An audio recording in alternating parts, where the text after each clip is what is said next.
In other news, for those who have lost a loved one to drug overdoses like fentanyl, a big complaint is a lack of action and understanding from those not personally impacted. So what is the president's plan to address the spike in these types of deaths, and what do parents who have lost children say you need to do right now? Joe St. George has more.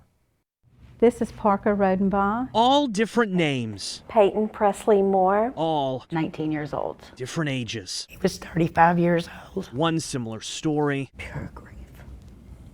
Pure pain. that no mother should tell. Janice Berlin lost two of her boys. It never goes away. What is this grief? It's the effect of fentanyl, and each one of these young men died from it. The drug dealers don't care. Each one of these moms Just happened in December. now finding a way to keep living. Had never heard of fentanyl. What is fentanyl? It is classified as a synthetic opioid by the DEA and is produced in a lab. It's 100 times more potent than morphine, and while doctors use it in hospitals to manage pains or even sedate someone in ICU, because it's cheap to produce, more drug dealers are using it too. It creates a stronger high, a quicker addiction.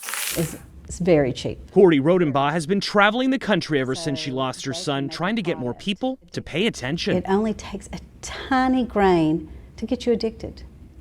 So they're putting it in Percocet, Xanax, anything they can. And that's the point. He was just wanting to have fun. April Brown wants to get across to you parents. Talk to your kids. She says her son wasn't an addict or sought out fentanyl. He was a couple months into college and decided to take a Percocet at a party. It was laced with fentanyl. He died within hours. You know, I experimented in college with certain things. I'm not ashamed to say that.